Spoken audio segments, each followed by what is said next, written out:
Shalom, tuguhaye ikaze ku muyoboro wawe kuri channel yawe isengesho ribohora official.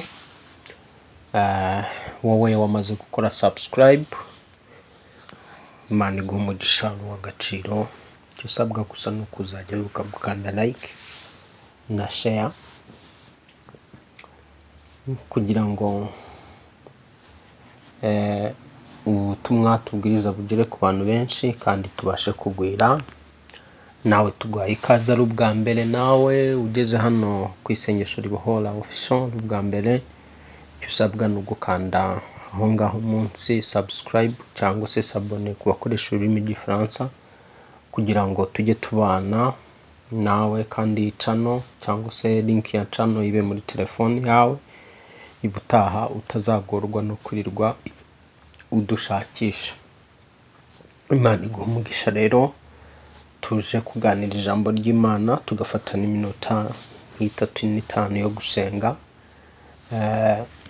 Reka turarike duhamagare umwuka wera aza dufashe muri byose, agufashe wowe uje kumva inyigisho, kuyisobanukirwa no kuyimenya, ndetse agufashe no mu isengesho ribuze kumanuka rigira icyo rikora ku buzima bwawe, ndetse nanjye ubwanjye umwuka wera murarike abari unkoresha. Mu izina rya Yesu Kristo risumba amazina yose, Uwiteka Nyiringabo, tuje imbere y'amaso yawe, tuguhaye ikaze mu mitima yacu no mu bugingo bwacu. Tuma umwuka wawe wera akoresha akanwa kanjye, akoresha ijwi, akoresha ubwenge n'intekerezo, ibyo tugiye kuganira n'abantu bawe baza hano ku isengesho ribohora bihinduka iby'agaciro mu matwi yabo no mu bugingo bwabo no mu bwenge bwabo. Gukura Imana idusezeranya ko uzaduha ubwenge n'ururimi bidashobora gutsindwa n'abanzi bacu. Mu izina rya Yesu Kristo, ngaho ngwino utwungura ubwenge bwo gusobanukirwa iby'umwuka, utwungura ubwenge bwo kumenya ibiribera kure y'amaso yacu y'umubiri aho atareba. Mu izina rya Yesu Kristo risumba amazina yose, tungura ubwenge bwo kumenya ibiba mu mwuka. Mu izina rya Yesu, n'inguni zose z'umwuka, umwuka wera aduhishurire byinshi kuri iki cyigisho tugiye kuganiraho cy'ingabo z'abapfuye, uko bazamuka mu isi bakaza kwataka bo mu isi. Ngwino utwungura ubwenge, kandi nyuma yo kutwungura ubwenge uduhe n'imbaraga zo kuzajya dusenya cyangwa dukumira abo izo ngabo z'abapfuye za Satani yohereza mu isi. Urakoze mwami Yesu Kristo ko ugiye kutwungura ubwenge kandi ukatwigisha byinshi, mu izina rya Yesu usumba amazina yose, amen. Tugiye kuganira ku nyigisho ivuga ngo ingabo z'abapfuye za Satani akoresha mu isi. Nicyo cyigisho tugiye kuganira. Nuvuga ngo Satani adafite ingabo z'abapfuye nta kazi yabasha gukora gakomeye hano mu isi. Kugira ngo Satani akore hano mu isi akenera ingabo. Satani afite ubwami twita ubw'umwijima. Ni umwami w'ubwami bw'umwijima. Yesu we yamwise umutware w'ab'isi cyangwa umwami w'ab'isi. Mu isi y'umwuka rero Satani yubatse ubwami, kandi ubwami bwose nk'uko mubuzi bugira igisirikare, bugira ingabo zishinzwe kurinda ubwo bwami no kurwanirira ubwo bwami.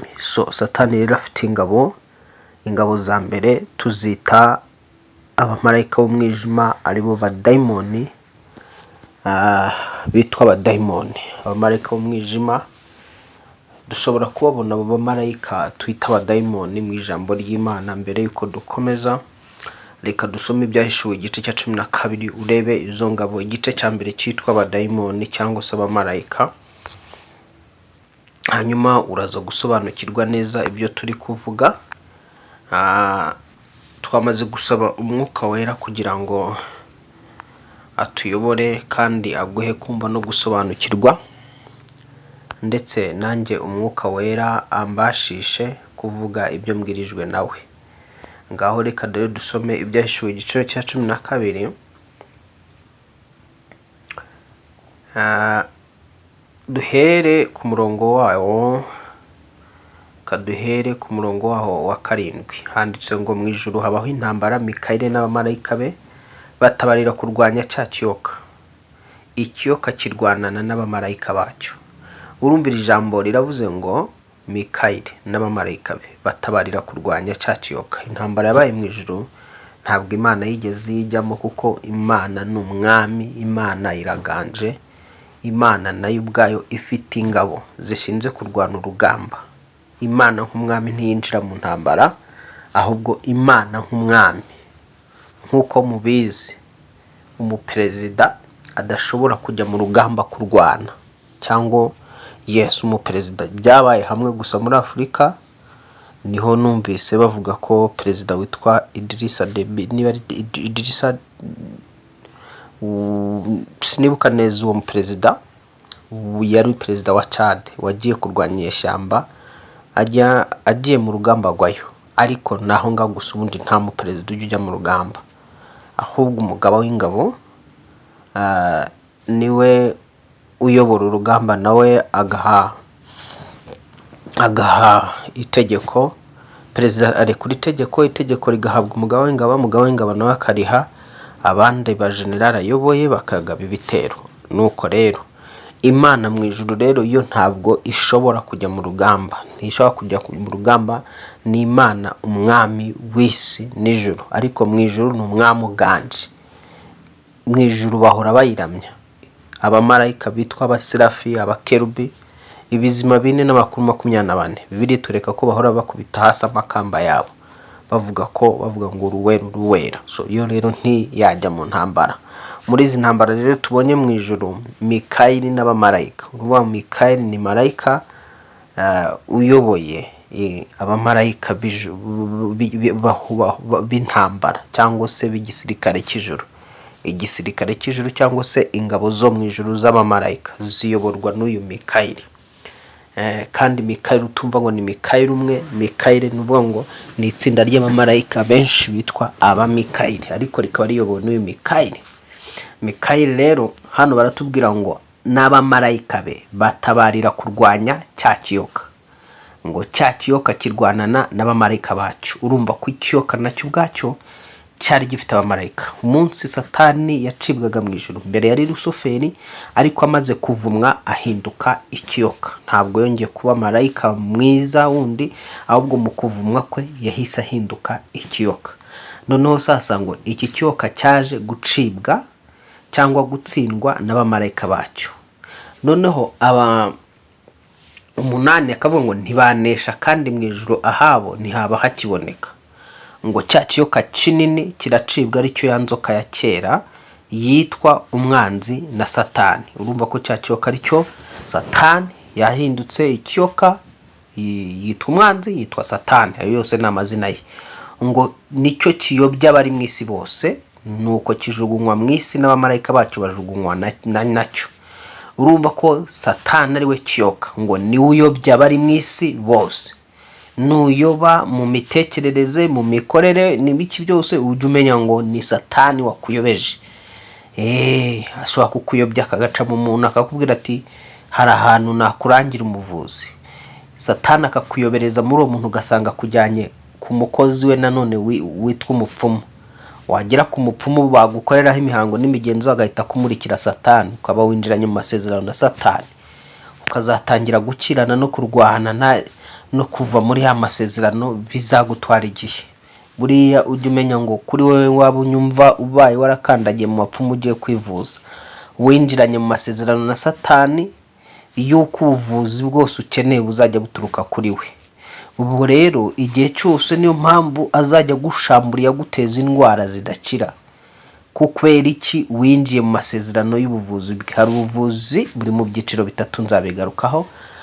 Sicyo tuje kwigisha. Tuje kwigisha ku ngabo z'abapfuye Satani akoresha ku bantu.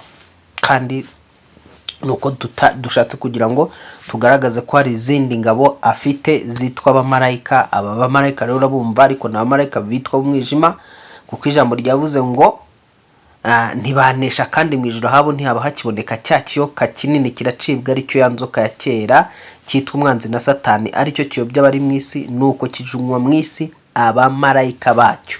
Urumva ko ikiyoka ubwacyo gifite abamarayika bacyo. Abamarayika bacyo rero nizo ngabo zacyo, ni ukuvuga ngo bakorana nizo ngabo zacyo, abamarayika bacyo ngo bajugunywa mu isi nacyo. Icy'ingenzi gusa gikomeye ngo numva ijwi rirenga rivugira mu ijuru riti noneho agakiza karasohoye, gasohoranye n'ubushobozi bw'ubwami bw'Imana yacu n'ubutware bwa Kristo wayo, kuko umurezi wa bene data ajugunywe hasi wahoraga barega ku manywa na nijoro imbere y'Imana yacu. Urumva ko mu yandi magambo iki kiremwa ariyo nzoka umwanzi, aricyo kiyoka umwanzi na Satani, ngo cyari umurezi kirakurega, ukora icyaha kikakurega, ibyo ukoze byose kikazamura raporo kikarega, ariko ijambo rivuze ngo cyajugunywe hasi hehe hano uri. Ariko icy'ingenzi ni uko ijambo rivuga ngo nabo bamunesheje amaraso y'umwana w'intama w'Imana. Ni ukuvuga ngo iki kiyoka aricyo cyitwa umwanzi na Satani hamwe n'abamarayika bacu tukineshesha amaraso y'umwana w'intama. Amaraso ya Yesu Kristo anesha Satani. Noneho ikindi nacyo cyongera kunesha Satani ngo n'ijambo ryo guhamya kwabo. Rya jambo, wowe muntu udasohora amagambo mu kanwa kawe ngo ugire ijambo uhamirize Satani, umuntu utizera amaraso y'umwana w'intama we ntiyanesha Satani. Umuntu utagira ijambo ryo guhamya mu kanwa ke ntiyanesha Satani. Ngo ntibakunda amagara yabo, ntibanga no gupfa. Ni ukuvuga ngo bigometse kuri iki kigo kuri iki kiyoka kubwo kudakunda amagara yabo, ngo ntibanga no gupfa. So rero sasa ubonye yuko Satani afite ingabo zitwa abamarayika, abo yajugunywanye, abo yirukanwanye nabo bakajugunywa mu isi. Abamarayika n'ikiyoka bararucibwa badacibwa. Noneho sasa aba tubonye ko bitwa abamarayika, mu yandi magambo abamarayika b'umwijima n'abamarayika b'umwijima, ayandi magambo bitwa abadayimoni. Mu yandi magambo hari ahandi Bibiliya ibita abadayimoni abangaba. Nituvuga abadayimoni rero ujye wumva abamarayika b'iki kiyoka, ujye wumva abamarayika b'iki kiyoka. Ijambo ubundi abadayimoni muri Bibiliya rigaragara mu inshuro 41. Abadayimoni mu bwinshi bagaragara mu inshuro 41. Nk'ubu Luka igice cya 11 umurongo wa 15 handitse ngo ariko bamwe muri bo baravuga bati ni Belizebuli umutware w'abadayimoni umuha kwirukana abadayimoni. Aba ni abantu bakerensaga ibitangaza bya Yesu. Muri uko gukerensa ibitangaza bya Yesu, babonye Yesu yirukana abadayimoni, baravuga ngo ariko bamwe muri bo baravuga bati ni Belizebuli umutware w'abadayimoni umuha kwirukana abadayimoni. Ku murongo waho wa 18 Yesu arababwira ngo na Satani niba yigabanije ubwami bwe bwakomeza buti. Rya jambo nababwiye ko Satani afite ubwami. Dukomeje ngo abandi bamushaka ikimenyetso kiva mu ijuru bamugerageza, ariko amenya ibyo bibwira, arababwira ati ubwami bwose iyo bwigabanyije ubwabwo burarimbuka n'inzu ikagwira indi.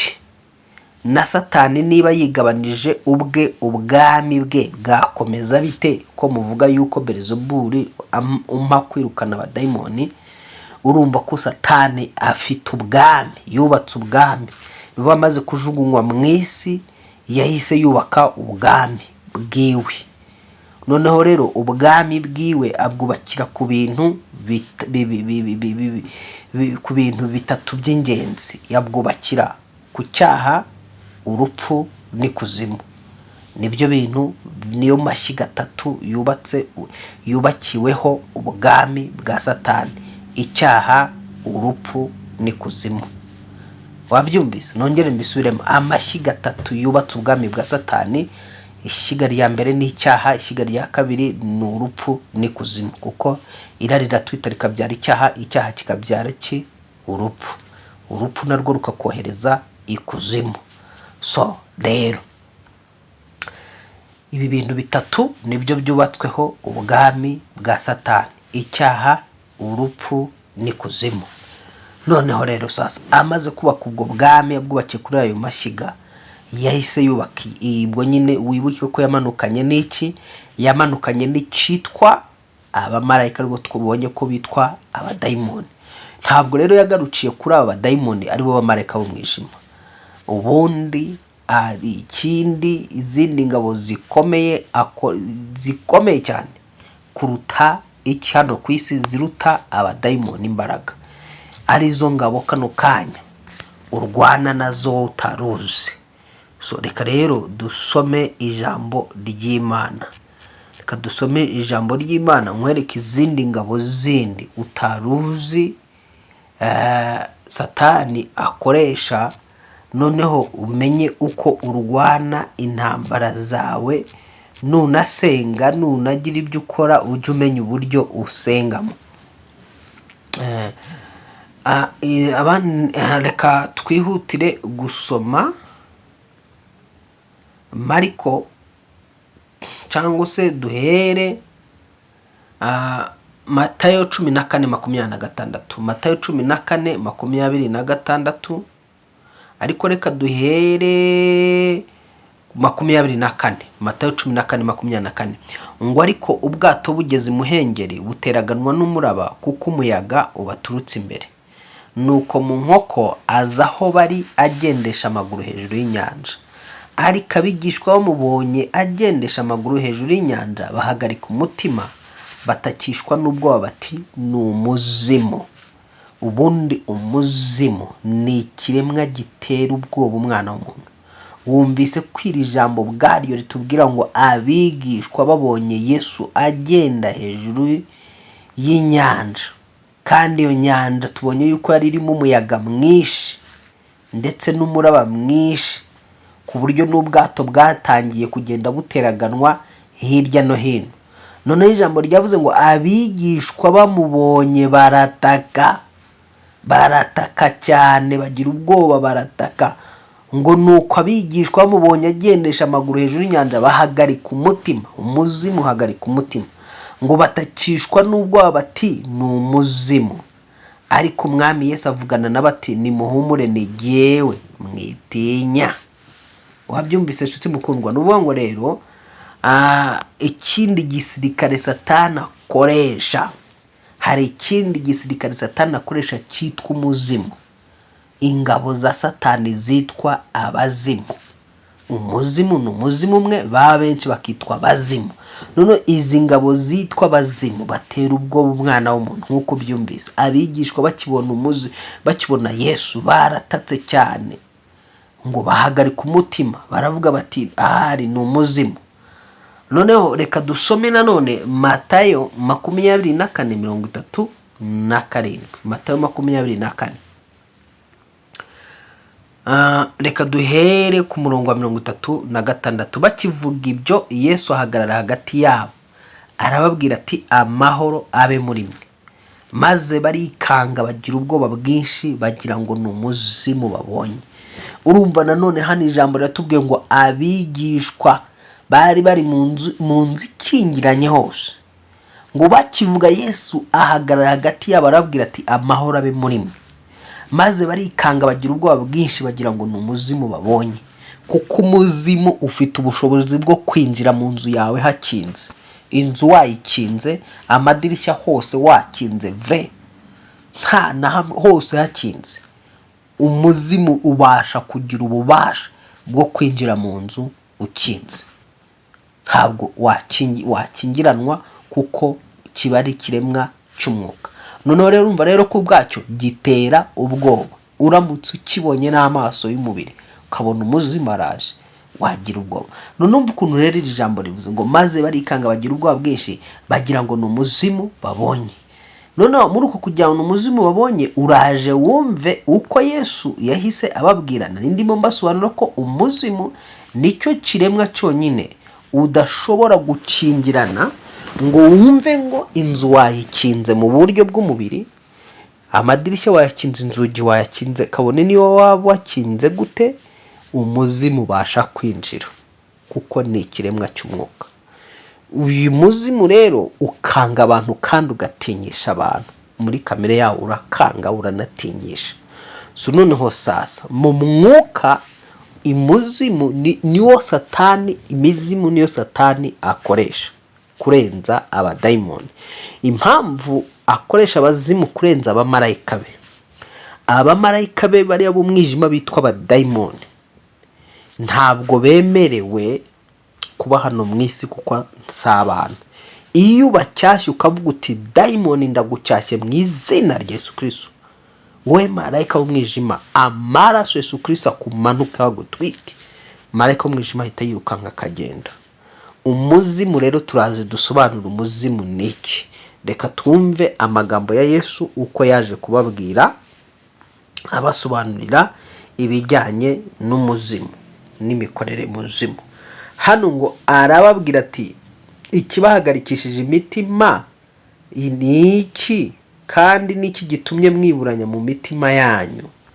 Nimurebe ibiganza byanjye n'ibirenge byanjye, mumenye ko ari jye ubwanjye, ndetse nimunkoreho murebe, kuko umuzimu utagira umubiri n'amagufwa nk'ibyo mundebana. Hano urumva ko Yesu yasobanuye umuzimu kuteye. Yesu yaravuze ntabwo yigeze ahakana ko umuzimu utabaho, ariko yarababwiye ngo ngaho nimunkoreho mundebe, murebe ibiganza byanjye n'ibirenge byanjye, kuko umuzimu utagira amagufwa n'inyama. Ubonye ikiremwa cyitwa umuzimu kitagira amagufwa n'inyama, ariko nubwo kidafite amagufwa n'inyama ntibivuze yuko kitakwihishura kikakwiyereka nk'umuntu, kikambara umubiri w'umuntu, ukabona umuntu ukagira ngo ni umuntu kandi atari umuntu, nkuko hano Yesu abisobanuye. Ngo nuwumvise neza reka mbisubiremo, ngo arababwira ati ikibahagaritse imitima ni iki, kandi niki gitumye mwiburanya mu mitima yanyu? Nimurebe ibiganza byanjye n'ibirenge byanjye, mumenye ko jye ari jye ubwanjye, ndetse nimunkoreho murebe, kuko umuzimu atagira umubiri n'amagufwa nk'ibyo mundebana. Urumva ko Yesu asobanuye ko umuzimu utagira amagufwa, utagira umubiri nk'ibyo twebwe dufite. So ariko nongere mbisubiremo, nubwo udafite umubiri n'amaraso, umuzimu ubasha kwiyambika umubiri w'umuntu ukipresenta nk'umuntu. Rero sasa umuzimu ni iki? Umuzimu ni umuntu uba warapfuye mu isi y'umwuka. Iyo apfiriye mu byaha amanukira ikuzimu. Ikuzimu, iyo tuvuga ikuzimu hatandukanye na Gehinamu. Hari kuzimu hakaba na Gehinamu. Kuzimu wayigereranya naho ubwaho ni ahantu h'imibabaro, ni ahantu habi cyane. Dukurikije muri Luka igice cya 16 aho twabonye ko Lazaro n'umutunzi barapfuye, umutunzi amanuka ikuzimu. Akigera ikuzimu, ijambo ritwereka yuko aho yarari yatangiye kubabazwa. Niba ngo kuzimu bwaho ni ahantu habi h'imibabaro ikomeye, ariko hatandukanye na Gehinamu. Gehinamu ni ahantu hagenewe Satani n'abamarayika be, ndetse na bamwe mu bantu banze kwihana ibyaha bakanga kwakira agakiza. So nuvuga ngo rero kuzimu hagereranywa nk'uko ubona gereza ikoze. Gereza mbere yuko umufungwa cyangwa se umunyabyaha ajyanwa muri gereza, abanza gucishwa muri sitasiyo ya polisi. Aho ngaho, aho naho abari ni nk'aho ubwaho, murabizi ko naho ubwaho haba ari kuri gereza, ni gereza nto. Ntabwo atandukanye hariya iyo umuntu afungiye kuri sitasiyo ya polisi, hariya ngo uhatandukanye cyane na gereza. Iyo umaze gukatirwa burundu niho ujyanwa muri gereza nkuru. Nuvuga ngo rero mu mwuka naho kuzimu, abanyabyaha bapfira mu byaha bose bahita bamanuka ari ikuzimu.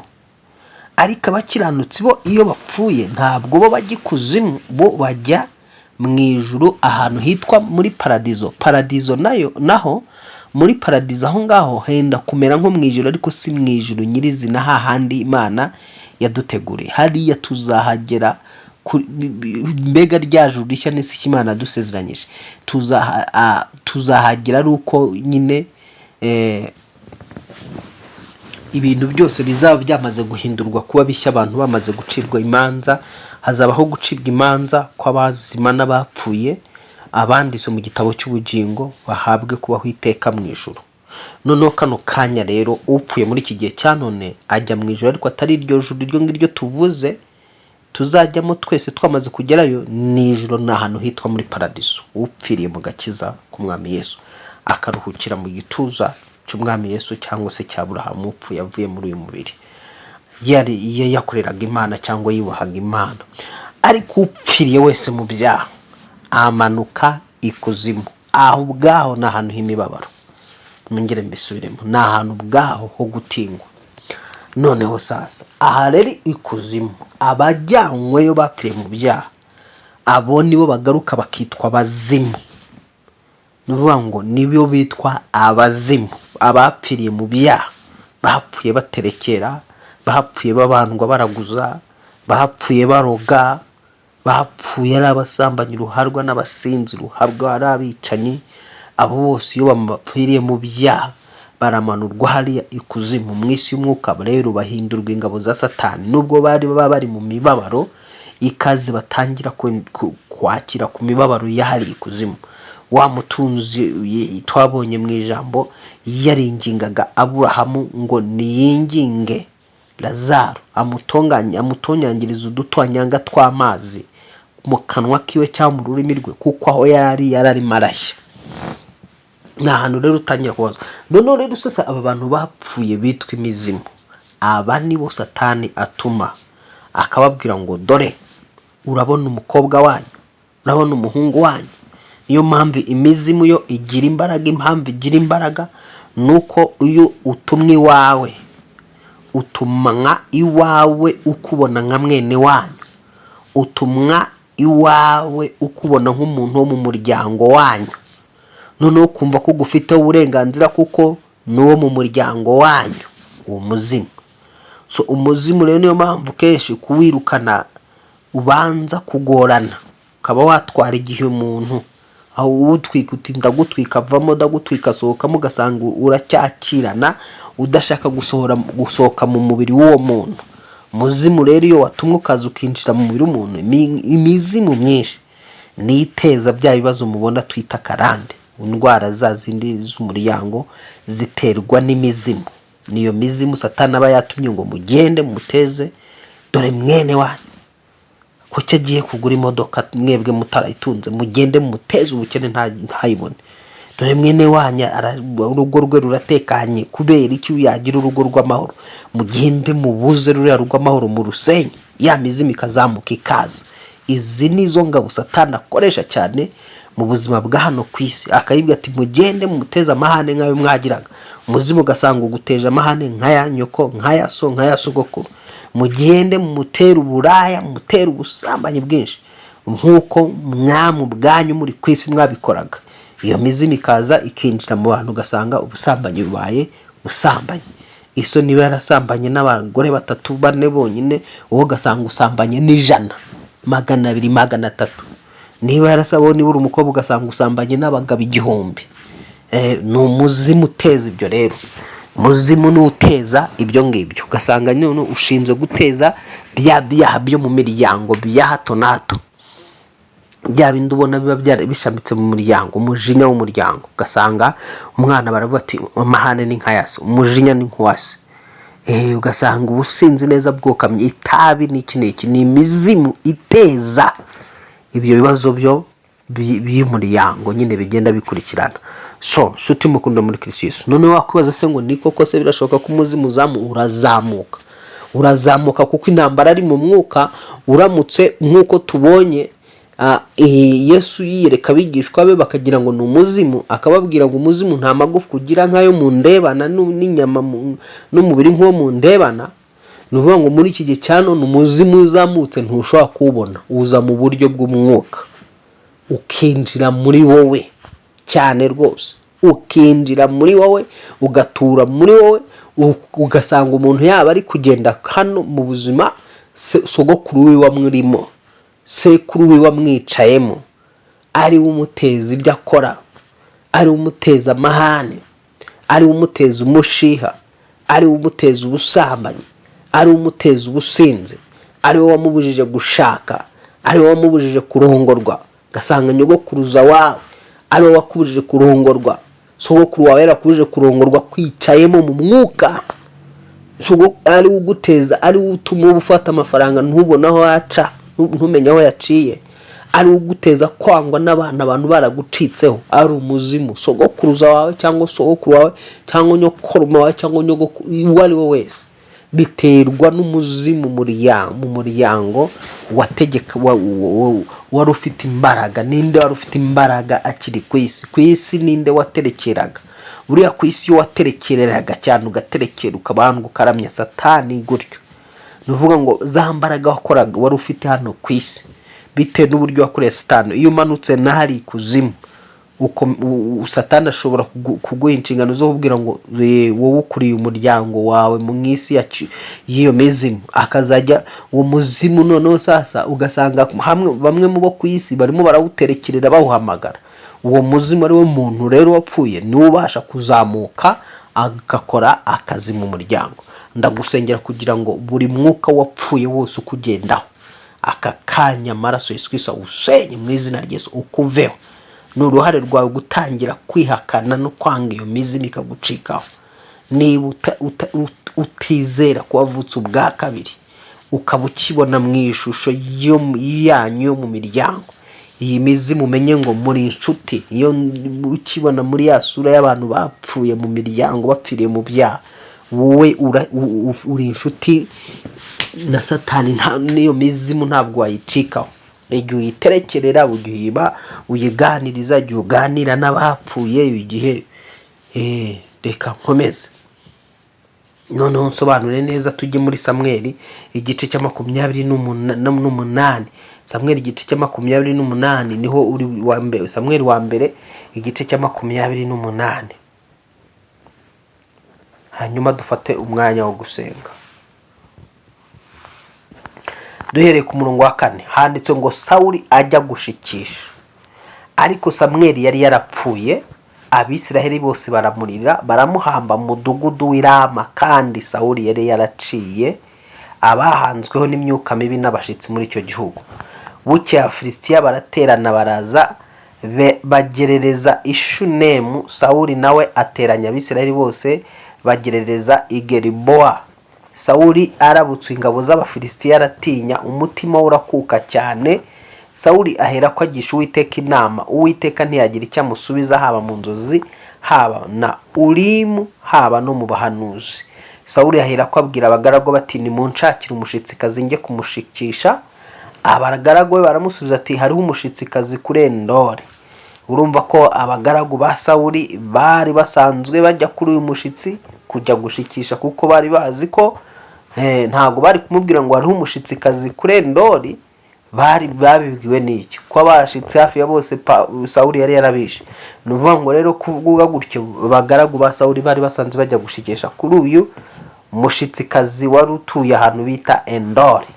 Ngo nuko Sawuli aliyoberanya, yambara imyambaro, ajyana n'abagabo babiri bajya kuri uwo mushitsikazi nijoro. Maze Sawuli aramubwira ati ndakwinginze nshikira umwuka uguhanzeho unzurira uwo nkubwira. Urumva ko mu mwuka umuntu ashobora gushika uwapfuye akazurwa, akazamuka, akazurwa, ariko azuwe n'imbaraga z'iki za kirozi cyangwa ziri satanike. Ngo uwo mugore aramusubiza ati mbese ntuzi icyo Sawuli yakoze? Kuko uwo mugore ntabwo yabashije kumenya Sawuli, kuko yari yaje yiyoberanye. Uko yarimbuye abahanzwe n'imyuka mibi n'abashitsi akabaca mu gihugu, niki gitumye utega ubugingo bwanjye umutego kugira ngo unyicishe? Sawuli aramurahira Uwiteka ati nkurahiye Uwiteka uhoraho, icyo ntuzagihanirwa. Kera ubundi umuntu yarahiraga byabaga birangiye, indahiro niyo yarangizaga impaka zose. Si muri iki gihe cyane umuntu ashobora kukurahirira kubeshya. Uwo mugore aramubaza ati nkuzurire nde? Nawe ati nzurira Samweli. Urumva ko uwo mugore nawe yari yize ubushobozi bwo kuzura uwapfuye cyangwa se gushika umuntu wapfuye. Noneho tekereza kabiri, Samweli yarakijijwe, ntabwo yari umupagani. Niba Samweli yarakijijwe baramushitse, uwapfuye urumva byagenda gute apfiriye mu byaha? Kumushika ni nko kunywa amazi. Ngo ariko uwo mugore abonye Samweli atera hejuru n'ijwi rirenga abaza Sawuli ati, umbeshye iki kandi ari wowe Sawuli? Nuvuga ngo umugore atarajya mu myuka, akiri muri kamere isanzwe ya kimuntu, ntiyabashije kumenya ko yicaranye na Sawuli, kandi Sawuli ari urimo aramusaba serivisi yo kugira ngo azure na Samweli.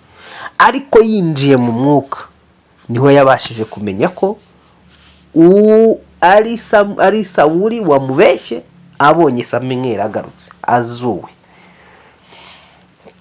None ngo umwami aramusubiza ati, humura mbwira icyo ubonye. Umugore ati, mbonye Imana izamuka ivi kuzimu. Urumva ko umugore yabonye, Sawuli we nta kintu yabonaga. Wari uri mu mwuka, mu mwuka wa kuzimu, wafite ibyo yabonaga. Ngo Sawuli aramuza ati, arasate? Nawe ati, ni umusaza uzamutse kandi yiteye igishura. Sawuli amenya ko ari Samweli, arunama yubika amaso aramuramya.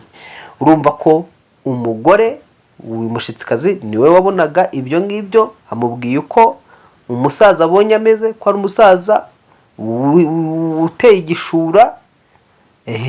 Niko yamubwiye ngo witeye igishura. Sawuli ararasate, undi naramubwira ati yiteye igishura. Sawuli ngo amenya ko ari Samweli, kuko n'ubundi Samweli akiri ku isi yagiraga gute, yakundaga kwitera igishura. Noneho sasa ngo yubika amaso aramuramya, arimo araramya ariko watabona. Uyu Sawuli arimo araramya watabona. Nuko Samweli abaza Sawuli ati, niki gitumye unkubaganira ukarinda kunzamura? Ibi biguha ishusho yikwereka ko wapfuye abasha kuzamuka mukavugana mukaganira. So igisirikare gikomeye cya Satani akoresha ni imizimu, myuka abapfuye bo mu miryango y'iwanyu, abasha kubakoresha. Nizo ngabo zikaze zirwana urugamba rwa Satani, za zindi zishinzwe guteza ibibazo mu muryango. Ni abazimu. Abazimu rero babagira imbaraga kurenza iki? Kurenza abamarayika. Abamarayika b'umwijima kugira ngo binjire mu muntu bamubemo, ntago ari ibyoroshye. Niyo bamwinjiyemo, isengesho biroroshye cyane ku muntu. N'umwana muto uzi gusenga abasha gucyaha abadayimoni bakava mu muntu. Ariko umuzimu, migira imbaraga kuko yo iravuga iti, uyu ni amaraso yacu, uyu ni mu muryango wacu. Reka ngarukira aha ngaha, nkuyobore mu isengesho cyangwa se nkwigisha isengesho ryagufasha, cyangwa se reka nzafate umwanya w'isengesho ubwaryo ryihariye ryo kwirukana imizimu yo mu muryango. Kandi umuzimu w'umuryango kugira ngo ugucikeho, ntabwo ugucikaho gutyo gusa, ugucikaho wirije ubusa uri no gusenga, ndetse bikagendana n'ituro, cyane cyane yuzi ko wagiye nawe uyiterekerera, warigeze kuyiterekereraho. Iyo wigeze guterekereraho imizimu kugira ngo igucikeho, nukwiriza ubusa no gusenga. Iyo navuga imyuka y'abapfuye mu miryango yanyu kugira ngo utandukanywe nabo, ni deliverance. Kabiri, kazajya wiriza ubusa ugasenga.